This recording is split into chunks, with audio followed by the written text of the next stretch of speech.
What if one of music's quietest voices carried the loudest resentments? Not through scandal, not through outbursts, but through silence so sharp it cut deeper than any lyric ever could. Paul Simon, the master of melody, the architect of understatement. To the world, he's the poet laureate of American songwriting. But behind closed doors, Simon has kept a list, not of inspirations, but of quiet rejections, private dismissals, artists he admired, until he didn't. This is not a story of petty rivalries. It's a story of artistic betrayal, of clashing ideologies, of brilliant minds that refuse to meet in harmony. These are the 6 musicians Paul Simon never outright condemned, but quietly, irrevocably refused to respect. First, the man who was once a god to him, then a ghost, Bob Dylan. In the 1960s, Simon studied Dylan's lyrics like sacred texts, the mystery, the metaphor, the myth. He revered Dylan until they met. That's when the spell broke. Dylan's aloofness wasn't just cold, it was contemptuous.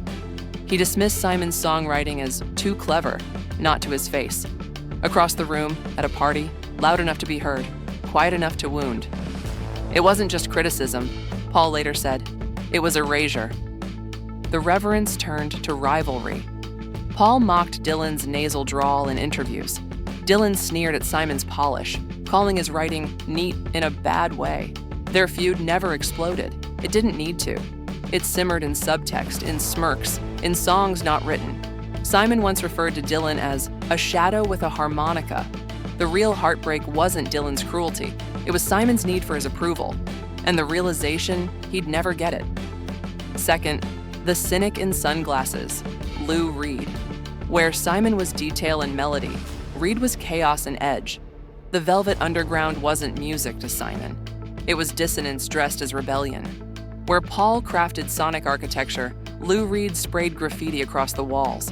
They shared a label once, briefly. Paul remembered the meetings as frostbitten. Lou was late. Lou didn't smile. Lou once walked out mid-sentence. It wasn't confrontation, it was dismissal.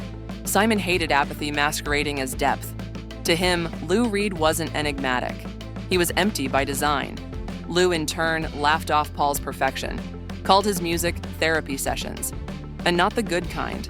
Paul never forgot the silence that followed. Because in his world, disrespect didn't need volume, it just needed indifference. Third, the man with the perfect voice and the performance to match, Sting. To audiences, they were equals. 2 poet-songwriters of a similar age, frequently paired at festivals, celebrated for their intellect and polish. But Simon bristled when Sting's name came up. He saw it all as theater, the sincerity rehearsed, the wisdom too well-timed. Sting sings like he's solving a riddle for applause, Simon once muttered to a colleague. At a 2002 gala, Sting offered to duet. 2 poets, 1 mic. Paul smiled, but later declined all future collaborations. Quietly, permanently, it wasn't bitterness, it was disappointment. Because to Simon, music was meant to bleed, not perform. Fourth, the red-haired phenomenon, Ed Sheeran. Simon respected hustle. He respected grit, small venues, slow climbs. But Ed's rise? It felt manufactured, fast-tracked. Worse, it felt like imitation. Simon and Garfunkel without the pain, Paul once said of Sheeran's early work. What started as dismissal turned personal when Sheeran named Simon as an influence in a track. Paul didn't feel flattered. He felt used. "I'm not his compass," he muttered. "I'm not anyone's blueprint." What offended Simon wasn't Sheeran's success. It was the absence of tension in his art, the lack of emotional scars. Music to Simon had to hurt a little. Otherwise, it wasn't telling the truth. Fifth, the icon of spectacle, Madonna.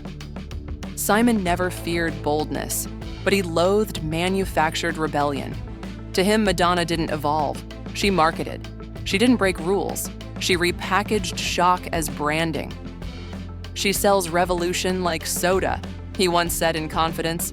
Their only real meeting was brief, a handshake at the Rock and Roll Hall of Fame. She smiled. He did not. He watched her pivot toward the cameras. He didn't feel seen. He felt staged. That moment didn't enrage him. It disillusioned him. Because in a world of artifice, his kind of honesty had become an artifact. When asked later what they discussed, Paul said, "Nothing." And that was the most honest part of it. And finally, the deepest cut of all, Art Garfunkel. They were partners. Then they were not.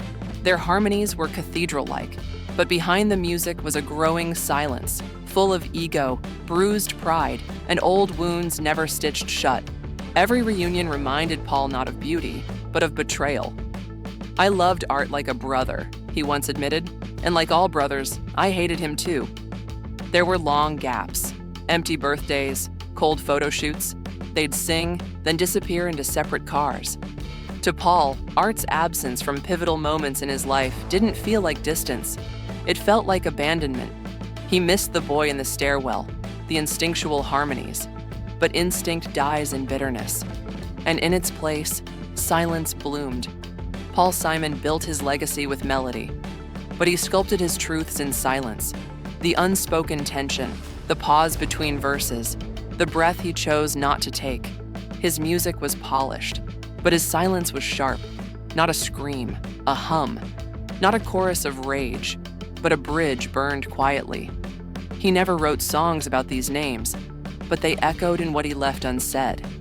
Because sometimes, the most powerful protest isn't a lyric, it's the decision to never sing it at all.